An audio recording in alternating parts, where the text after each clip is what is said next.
Okay, welcome to another live session for the online course. Just back from 3 weeks in Aspen. Sometimes it's tough for astronomers and physicists. The physicists have a Center for Physics in Aspen, mostly for theorists, but occasionally they let observers like me in. Very nice place, obviously. Aspen's great for recreating. Lots of talk about supermassive black holes and binary mergers and machine learning, and there was biophysics going on as well, so it was an interesting time. Floor is open for your questions. All right. Our first question is from a live viewer who asks, the universe is expanding, but into what? Is there a space horizon? If the observer sits on the space horizon and throws something into the no space, what would happen? So always glad to have questions from live viewers, because I found that the questions from dead viewers tend to be a little less interesting.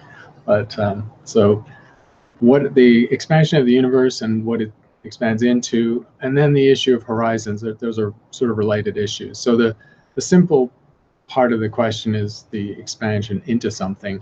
The framework of general relativity describes expanding and curved space-time without reference to any external entity. So the simplest and most direct answer to the question of what is the universe expanding into is nothing. It doesn't need to. It's not part of the formalism. It's not part of the theory. It's not required. It's an extra hypothesis or construct. So essentially, we don't need it. The space-time of the universe is created in the expansion itself, and there's no reference to anything outside. However, there is a boundary. There are boundaries caused by the finite age of the universe and the finite speed of travel of light, the fastest thing there is. So what happens is that there are places that we think exist in the theory of the expanding universe. There are regions of space which we have not yet been able to view because there hasn't been enough time in 13.8 billion years after the Big Bang for light to reach us from those places. And that means there is a horizon. That's sort of a horizon that we can't see beyond, even though we're confident there are places beyond there. And the analogy, not a great analogy, but just take it with a grain of salt, is of the curved Earth, where on looking across the curved surface of the Earth, there's a horizon. There's an edge, a limb of the planet as it curves, and you can't see beyond that, even though your model of the spherical Earth gives you great confidence there are places beyond that limb. And you would have to travel beyond. You'd have to travel across the curved surface to see those more distant places. In the expanding universe, the solution to the horizon in part is patience. If you just wait longer, more and more of the observable universe comes into view. So the observable universe gets roughly a light day bigger every day that the universe expands. But there are definitely regions that are beyond our view, and so that's a horizon. But there's no reason to think they're different in their fundamental nature in terms of the space or the matter or energy in them, or galaxies or stars or any of those things. No reason to think they're fundamentally different in their constituents. These are quite substantial regions of space because the universe was expanding faster than light speed for much of its early history, in fact, for the first third of its history, for 4 billion years. And that means that there are vast regions of space exceeding the amount of observable space that lie beyond our horizon. Now, because of the accelerating expansion of the universe, the fact that in the last 4 or 5 billion years, the acceleration has picked up the pace, that means that some of these areas will never come into view, no matter how long we wait. So in the modern cosmology, there are not only regions of space that we cannot see, that's pretty standard, some of which may come into view if we wait long enough, but some of which will never come into view because they're being wrested from our grip or our vision by accelerating expansion of space-time. All right, our next question from a viewer who's on with us live is, if the sun was replaced by a black hole of the same mass, what would happen to the planets and other objects that were orbiting it? So that's a good question, and it's a hypothetical, but it's an interesting hypothetical. But the first part of the answer is that the sun at no point in its future history, its future will ever become a black hole. The sun is simply not massive enough to be a black hole. It misses by a factor of 4 or 5 from being black hole mass at the end of its life. It'll turn into a white dwarf. To formally turn the sun into a black hole, you would create a density such that it had a Schwarzschild radius where the escape velocity was the speed of light. And so formally, if you do the math, that corresponds to about 2 or 3 centimeters. So literally turn the sun into a golf ball, the sun being, 1.5 million kilometers in diameter. Shrink that down to a golf ball size, and then you have the sun as a black hole. Absolutely incredible concentration of matter. So just imagine that somehow happened. Imagine some super intelligent alien species had the technology to squeeze stars into black holes. If that happened and the sun was not otherwise moved but left at its current position, then in the first instance, the orbits of the planets would continue unperturbed because the mass hasn't changed. You've just redistributed the mass into a smaller package. So really, in simple terms, none of the orbits would change at all. All the extreme distortions of space and time caused by that are predicted and explained in general relativity as a result of black hole influence occur very close to the black hole. So the distortions, dilations of time and slowing down of clocks and all of these things would only happen very close to this sun now turned into a black hole, say within kilometers or tens of kilometers or hundreds of kilometers perhaps. Not 100 million kilometers away, which is where the Earth is. So the short and simple answer is nothing would happen. The planets would continue unperturbed in their orbits. However, of course, 8 minutes after this compression feat was achieved, all the darkness, the newly dark black hole sun, that darkness, the wave of darkness would reach the Earth, and so we'd lose the sun's radiant energy. And that 1,370 watts per square meter of the Earth's surface hitting the Earth's surface obviously sustains the biosphere.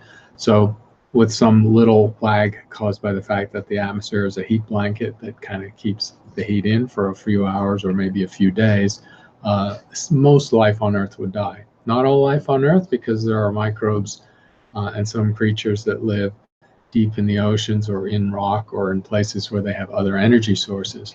But essentially, life on Earth would be mostly extinguished. All right, our next question is from Divya, who is on with us live, who asks, how are galaxies moving faster than the speed of light?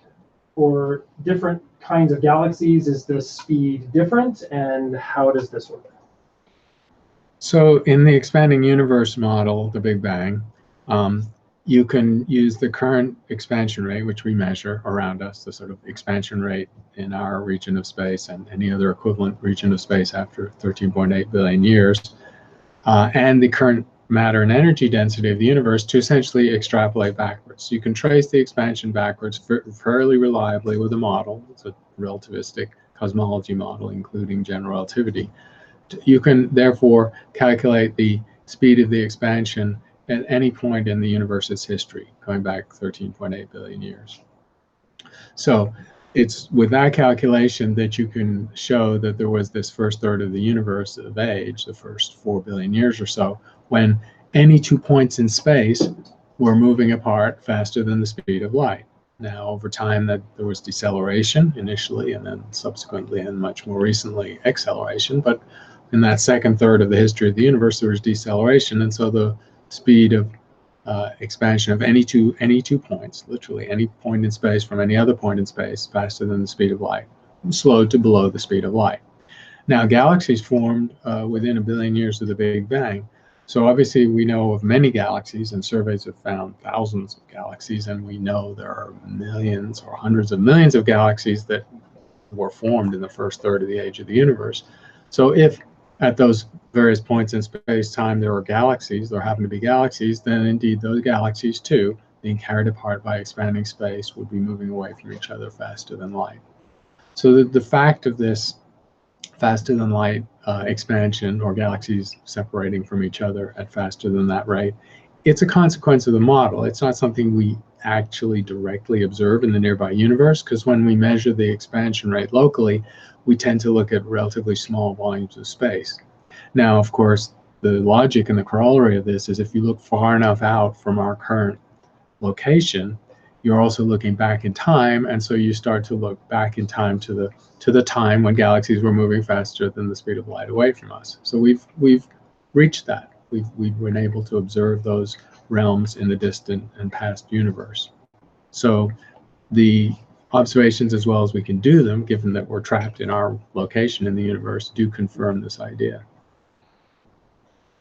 All right, our next question is from a potential future student who asks, I plan to attend the University of Arizona. What's the best major from bachelor's to PhD for astronomy?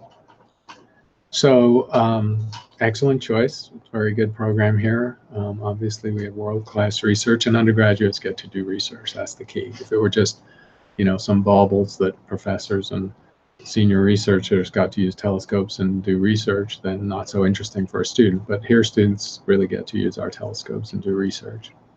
For someone who's really wants to stay in astronomy or astrophysics, the very best choice is to double major in physics and astronomy. The double major is challenging. It's especially challenging to get out in 4 years, but we have a 4-year plan. And there are other schools, so I won't be completely myopic, but there are a number of good astronomy undergraduate programs around the country that also involve physics. Some are standalone astronomy programs, and you can also just do a standalone astronomy major here too, or you can do astronomy minor and a major in physics. So there are various combinations. But the double major, physics and astronomy, gives you essentially the most options, because you're obviously leaving yourself available for a much larger employment market. The profession of physics is 10 or 15 times bigger than the profession of astronomy. And you've got the qualification you need to go in and do a PhD in astronomy or astrophysics. So it gives you a lot of options. And in practical terms, when you do that double major, because so much of the foundational physics is necessary for the astronomy major, and because math is necessary for both the physics and the astronomy major, about 70% of the coursework is common to a pure physics major. So it's a pretty efficient double major. All right, our next question is from Eliza, who is on with us now, who asks, is using gravitational lensing to observe distant objects a realistic possibility for future research or space missions? Yes, it's an interesting option. There's a caveat. It's a very powerful and clever technique. So gravitational lensing is the magnification of distant light by an intervening object. It was predicted by general relativity, and it was a known prediction at the time Einstein made the theory, and it took quite a while for that to be observed. In the 1930s, Fritz Zwicky at Caltech made a strong prediction that it should occur, that galaxies should, and clusters of galaxies should be able to create gravitational lensing. But the first lensing wasn't actually discovered till the late 1960s, when the first double quasar, as it's called, was found, and where the two identical quasars separated by 6 arcseconds is essentially a mirage. It's really just one quasar with an intervening elliptical galaxy causing the lensing. So the power of the lensing method is that because it's an analog to just optical lenses, because it's magnifying the light of a distant object, it can let you see an object that would otherwise be too faint to detect. And that actually has now been done with the Hubble Space Telescope and ground-based telescopes. So by looking for these situations, astronomers have been able to see really, quite either puny galaxies very far away, or quite significant galaxies extremely far away that would simply have been too faint to observe otherwise. So the lensing is powerful because it's nature's telescope, and it lets you see things that you wouldn't otherwise be able to see. Because this amplification factor, it's usually only 3 or 4 times amplification, but in extreme cases it can be 10, 20, 50 times. And that obviously is a huge gain. The caveat, or there's always a trade-off. The trade-off is it doesn't happen everywhere. You can't apply this technique in your favorite part of the sky or looking in particular directions in the sky. It has to depend on this alignment. You can only look at lensing in situations where there's an alignment between a foreground object and a distant object. And on an average, to give a particular example of quasars are distant supermassive black holes seen at very large distances, and some fraction of them are lensed, and people have done systematic surveys. About 1% of the quasars are lensed. So only a small fraction of any particular set of objects in the distant universe are going to suffer this or experience this lensing effect. But for that fraction, it's a very powerful tool. All right, our next question is from Tarun, who's a live viewer, who asks, if the universe is expanding, then why is our solar system not meeting new things? So for example, everything in the universe must have different velocities, and there will be a chance that we could collide with or approach other things. So the key thing to remember about the expanding universe, about the Hubble expansion or expanding space-time, is that it's a phenomenon that occurs on cosmic scale. And it's essentially, another way to think about it is it's independent of what's in the space. The space-time itself is expanding. Space is, of course, invisible. But if you could imagine somehow putting in markers of invisible space-time, just a three-dimensional grid of points, you would see all those points moving away from each other. So the expansion of space-time, does not depend on what's in it. The objects within it, like stars and galaxies and so on, are just carried by the expansion. They're carried apart from each other by the expansion. So on large scales, and large here means millions of light years, the typical distance between galaxies, we see the galaxies moving away from each other. But gravity, of course, goes in the opposite direction. Gravity is a universal attractive force, so it's going to make things pull closer together, whereas expanding space-time is moving things further apart. And so on scales smaller than galaxies, and sometimes larger than galaxies, aggregations of matter can be exempt from the Hubble expansion. So we see clusters of galaxies on these large scales, tens of millions of light years, thousands of galaxies orbiting in one region of space in elliptical orbits, and they're bound by each other and their own gravity, mostly dark matter.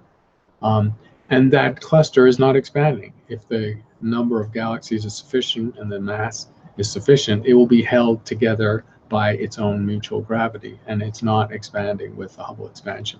So even on scales that large, things can be exempt from this cosmic overall expansion. On the scale of a galaxy, the same thing. The Milky Way and other galaxies like the Milky Way are held together by the mutual gravity of all the stars and the dark matter. And it's mostly the dark matter, because that's 85% of the mass. And so the galaxy, the Milky Way, and other spirals and elliptical galaxies are also not expanding. They're held together and they're stable by their own gravity, even as the galaxy itself, as an entity, is moving apart from others due to expanding space-time. And again, on all smaller scales, the same thing is true. Stars are held together by their own gravity. A solar system is held together by the gravity of the star. So the planets orbiting the sun and everything else that orbits the sun, and all the other planets orbiting all the other stars in the galaxy, are retained by this gravity of their stars. And so those systems, solar systems, are not expanding either. So there are many systems in astronomy and scales where the cosmic expansion is not manifest, because the mutual gravity of the objects in the system hold it together and keep it stable. All right, the next question is, when do you think humanity will start to colonize the moon and Mars? Well, it's an interesting question, especially these days, because NASA has plans and the private sector has plans, and they're both at interesting stages where you start to be able to make some projection of how long it'll take. The American space program, NASA's budget is $18 to $19 billion, and under quite a lot of price pressure, and really not a lot of free money for NASA to do adventurous things. They're trying to develop a launch capability to replace the retired space shuttle. The space shuttle retired 7 years ago now. And that space launch system would get us back into routine Earth orbit and allow probes to be developed to start to colonize the moon and Mars. The American space program is at least a decade away from any serious attempts to put something on the moon and stay there, a new moon base or a moon colony or a Mars colony. Remember, Mars is, the moon is 250,000 miles away. Depending on where they are in their orbits, Mars is 50 million miles away. So the moon is 100 or more times closer than Mars, and you can do the math at the cost of visiting there, setting up a habitat there, resupplying it, etc., is going to be vastly less. So moon, even if it's not as exciting, is definitely the place people will start with. Not all, though. In the private sector, Elon Musk has put his bet on Mars. He wants to build a interplanetary transport ship, very grandiose plan that he unveiled a couple of years ago,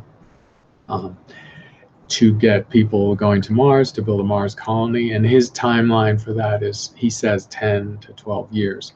You can pretty safely say that's more like 15 to 20 years. So a moon base possibly within a decade. The Chinese are also interested. The Chinese have now had a lunar rover. They have a space station. The Chinese have their own infrastructure, and they're very close to the capacity to start considering a moon base of their own. And they have ambitions. They have, ambitions, territorial ambitions that extend from the South China Sea, where they argue over islands, and with their neighboring countries, to space itself. So I would say, the Chinese and the Americans could well end up in a sort of race to build a moon base. The Mars thing is further, more expensive. It's going to take longer. But as to the inevitability of these things, they're starting to feel inevitable. There's enough momentum from governments, even if the money is not always there, and from the private sector, where there's a lot of innovation and a lot of a lot of investment, actually, a lot of venture capital is being put towards these ideas, that it feels like it really is going to happen. All right, our next question is from My One Small Step and perhaps their 6-year-old child, who asks, how do nebulae change over time? For example, the Eagle and Horsehead Nebulae. So we see these nebulae. Nebulae are, first of all, it's useful to remember that it's a kind of catch-all category. The nebulae, it's a Latin word for sort of fuzzy, diffuse, cloud-like object. The nebulae were sort of cataloged actually first by William Herschel, these fuzzy objects that he saw in his sweeps of the sky. They're not all one type of thing. And when we looked at the nebulae, for instance, the Messier catalog has nebulae, Herschel's catalog has hundreds of nebulae. The nebulae turn out to be a mixture of star-forming regions, supernova remnants, planetary nebulae, which is the final stage of a star when it blows out an envelope of gas. But the two that you mentioned in the question tend to be star formation regions, places, dusty, obscured regions of glowing gas where stars are forming. And so the question of how they evolve and what would they look like in the future is a good one. The process of star formation is a continuous one. So in a nebula like the Horsehead Nebula, or the other famous nebulae that have been taken pictures of by the Hubble Space Telescope, the timescale for forming stars is millions of years, few million years. And stars are forming at different speeds and at different times in all different parts of the nebula. So it's a continuous process.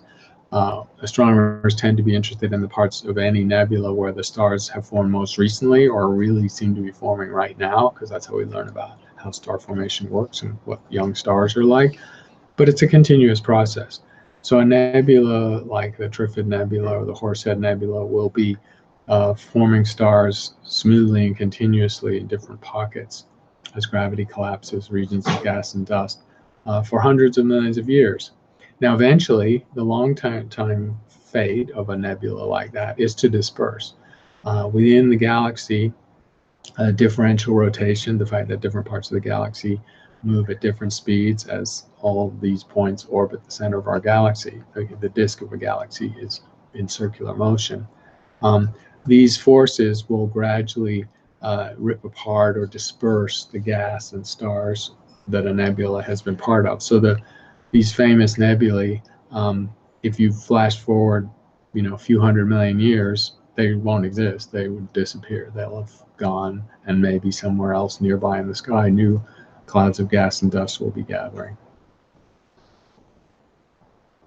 Our next question from you asks, when I was young, the hope was that we could one day terraform planets to make them habitable. Climate change and our inability to run our own planet seems to ruin idea. What hope remains? Terraforming was always one of those visionary ideas that was technically feasible, but practically infeasible. So terraforming Mars has been on the table for decades. NASA's actually, done design studies, done engineering and geoengineering studies. So serious people have looked at this for a long time. And it is feasible, but for a planet-sized object to globally alter its climate and its atmosphere and to create habitable conditions, which is liquid water on the surface, which is not possible on Mars right now, is a fantastically, it's a difficult process. It doesn't involve any uninvented technologies. It's all within the realm of current technology, but it involves huge amounts of energy to make it happen. You essentially have to heat up the surface of Mars enough to liberate carbon dioxide to make a runaway greenhouse effect happen, and then that will allow surface water to exist. Then you have to seed the surface with oxygen emitting microbes to oxygenate the atmosphere to make it breathable, and then continue to raise the temperature. And you have to do all this in stages, and it takes hundreds of years, and it's almost impossible to put a real price tag on it, but it's trillions of dollars. It's more than the world GNP for sure. So terraforming an entire planet, even a smaller than our planet like Mars, is essentially not going to happen. It's just unreasonable. We know how to live on Mars in more modest sized habitats, and of course in the long-term future of the Earth, if we mess the Earth up, we would learn how to live in bubble domes and habitats, and just imagine a city-sized entity with a huge Truman Show type dome over it, and that's how we may end up living on the Earth if the rest of the Earth turns into a wasteland. It's not a nice thought, but it would be way cheaper to do that on the Earth than it would be to try and convert Mars into being a livable planet. We're going to skip around a little bit because there are some interesting questions from people that we haven't talked about very much. Ryan would like to know, how do astronomers tell the difference between light from an object that is reddened by motion away from us versus reddened by traversing great distances of expanding space? Right. So the reddening of light, the redshift, was the key to discovering the expanding universe. But it is an important point that expansion of space-time is not the only thing that can redden light. There are essentially two other effects that have to be considered and weighed in every situation. One is the fact that tiny particles of dust, gas and dust, which fills the space between stars, has the effect of reddening too. And that's because these tiny particles, interstellar dust essentially, the space is not a perfect vacuum. The air you're breathing is about 10 billion atoms per cubic centimeter. A space is a vacuum of about 10 to 100 atoms per cubic centimeter. So a billion times better vacuum than the air you're breathing, but not totally empty. And the accumulation across a long path through the universe, hundreds of light years, thousands of light years, is such that those tiny particles serve to scatter short wavelengths of light more efficiently than they do redder wavelengths of light. So the larger distance you look across space, the redder the light gets. This is called interstellar reddening or interstellar obscuration, because it also removes some of the light. So at some point it's dimming the light as well as reddening it. And this is an effect that was not really known until the 1930s, and astronomers measuring distances within the Milky Way actually got some numbers badly wrong because they assumed that space was transparent, that there was no real dust in the gaps between stars. And by not realizing that it existed, they obviously, the things that they were seeing looked fainter. And by not realizing there was dust causing that, they thought these things were further away than they really were. So people made big mistakes on distance by omitting the dust. So that's another thing that can cause an object to appear redder, and the further away, the more red it will appear. And then a third effect that is a theoretical effect that's not really part of our current physics understanding, but is possible as a theory, is what's often called the tired light theory, that due to some physics that's not part of completely standard particle physics, light loses energy as it travels through the vacuum of space. And so light just reddens. Tired light is a term. It's not really tired. It's just a physical phenomena of loss of energy through traveling across a vacuum. So to take that last one first, tired light was viewed as a counter to the idea that the universe is expanding, that the redshift was caused by the Hubble expansion. Tired light theories have now been essentially ruled out. So that sort of possible, that hypothetical mechanism of light getting reddened just because it travels through vast distances and times through space, that essentially is not correct. That does not happen.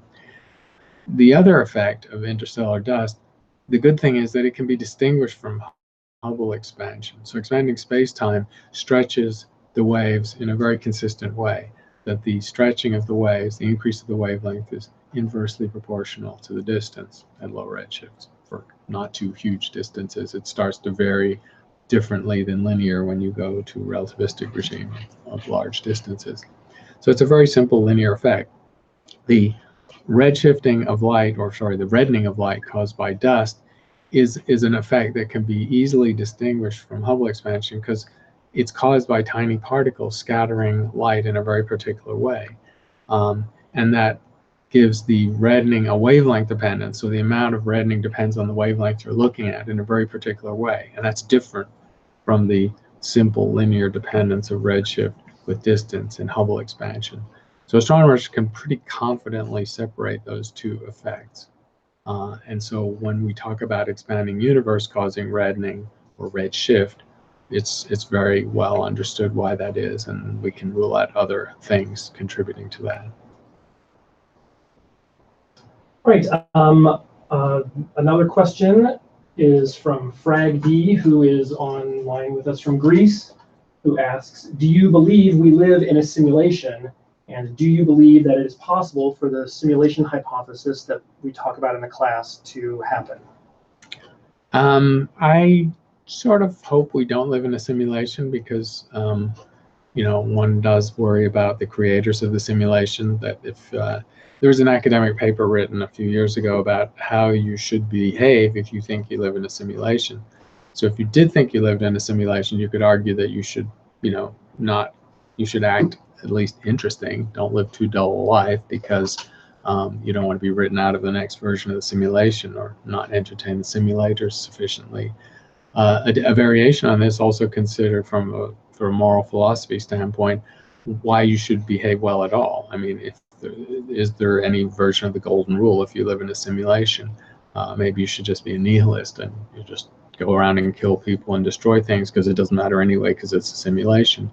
And interestingly enough, from a sort of theoretical philosophy standpoint, that paper made an argument that even in a simulation, some version of the greatest good for the greatest number, or a moral code or a golden rule should apply. It doesn't have to apply, but it should apply.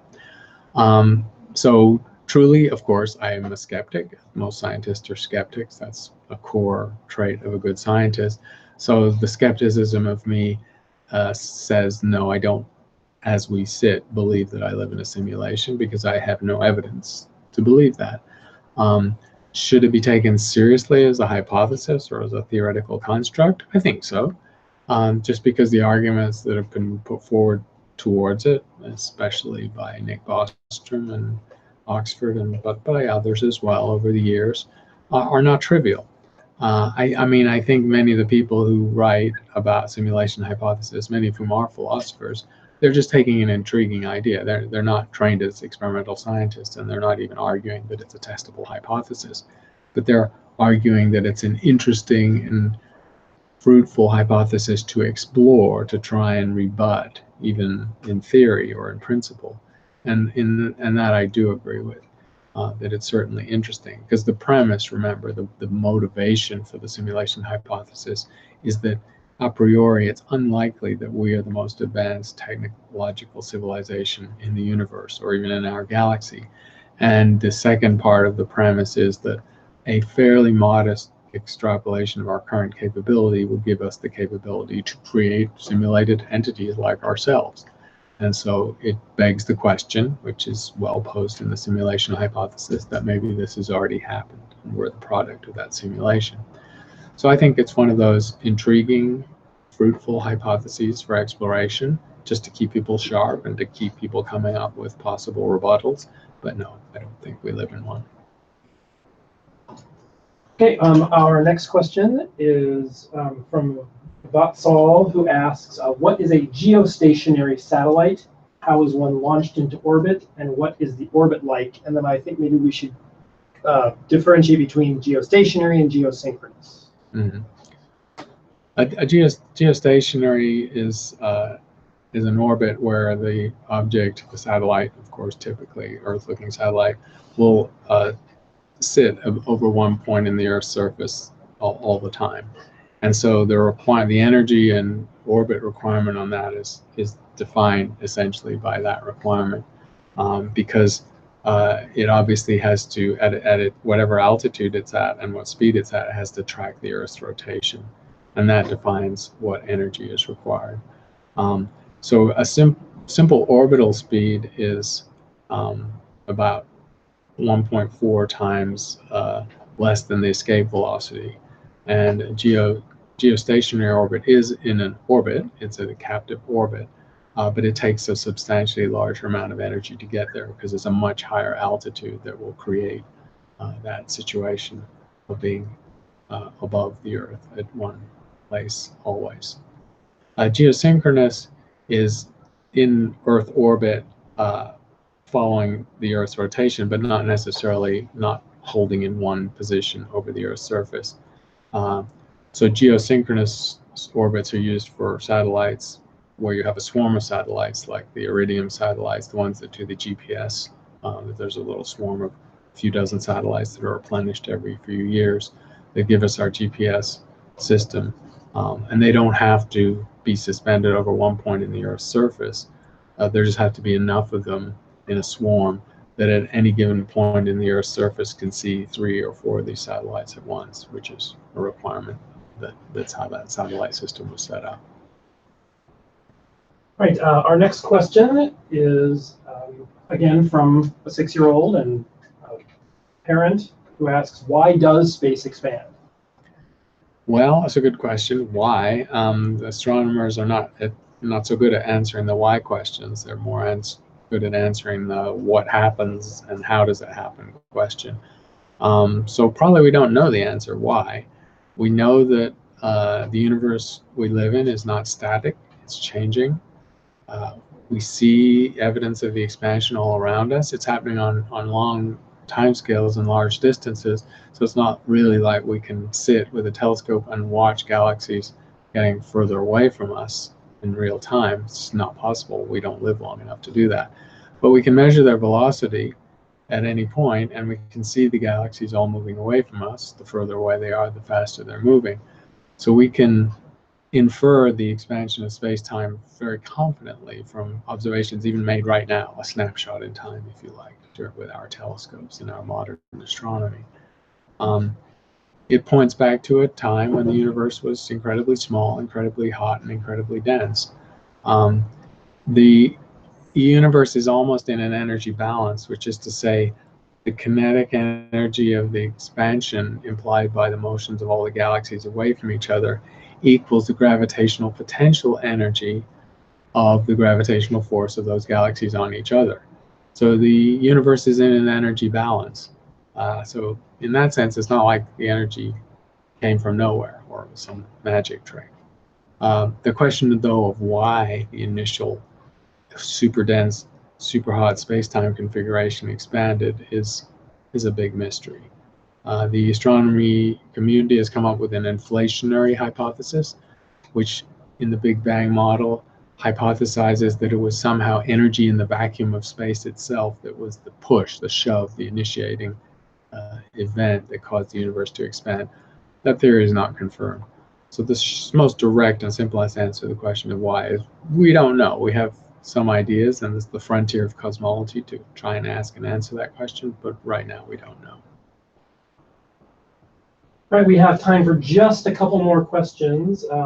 We're going to take one from Cosmos Unknown, who asks, gravity slows time. I was unable to understand this through the clock tower experiment, and I would be grateful if anyone can help me understand it.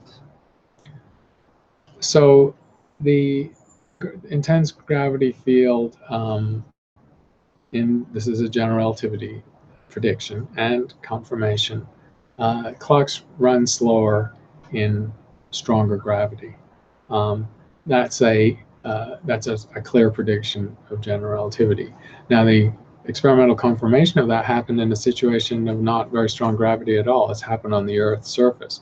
So experiments done first in the 1970s and done with very, very high precision in the last decade took atomic clocks, and identical atomic clocks, and had one on the surface of the Earth and the other one in the early 1970s experiment carried in a U-2 bomber, sort of spy plane at very high altitude, high above the Earth's surface. And that bomber flew around for days, as long as it could without refueling, and then came to the Earth. And when they compared the time kept by these two atomic clocks, indeed, the one in the stronger gravitational field, which is the one that stayed on the surface, had kept slightly slower time than the one higher up. So it's because there's energy associated with moving in a gravitational field. The extreme extrapolation of this time dilation effect is what happens in a black hole. So if you did the experiment of taking a spacecraft that was in orbit at a safe distance, a comfortable large distance from a black hole, and then having an astronaut, poor astronaut, with this identical clock, an atomic clock or whatever, that fell in towards the black hole, as seen from the spaceship at a safe distance, the falling in clock would gradually keep slower and slower time. Correspondingly, the radiation that was seen of that falling in object would be reddened. Think of it as the waves of light, the photons losing energy as they claw their way out of the gravitational field. You could even think of time slowing down in the same manner. And so as the object approaches the event horizon of the black hole, the radiation is stretched, the gravitational stretching of radiation is stretched to lower energies and longer wavelengths, and the time is dilated by the same factor, actually. And so a second from that clock falling into the black hole towards the event horizon is stretched eventually out to infinite length as it hits the event horizon. And the consequence of that is that time freezes at the surface of a black hole. So time has no meaning at the surface or presumably inside a black hole. So these are predictions of general relativity. And as I say, the mild version of this effect has been observed in the mundane situation of the Earth's surface. So we have no doubt, we have no reason to doubt that these things would happen in a black hole too. All right, our final question is from Batsal Lumba, who asks, how long is the process of a supernova? Does it happen in the blink of an eye, or does it take a long period of time shooting that energy out into space? It's it's amazing process that was first simulated in with supercomputers about 20 or 30 years ago. Now it's done with very high precision in supercomputers. So as the star goes through a crescendo, so it's the last part of its normal life of fusion up through the fusion chain towards iron happens in a crescendo. It finishes its fusion of the iron stage in days. So the star, a massive star, may have taken a few million years to burn through all its hydrogen, and the carbon may be 100,000 years, and so on. The timescales get shorter. And so the final fusion stages literally just take days or maybe weeks. Then, with no new energy source, because iron's the most stable nucleus, the core collapses. And the core collapses of the star in a gravitational free fall. So it starts to approach the speed of light as the material crunches in. So the core collapse in the models literally takes minutes.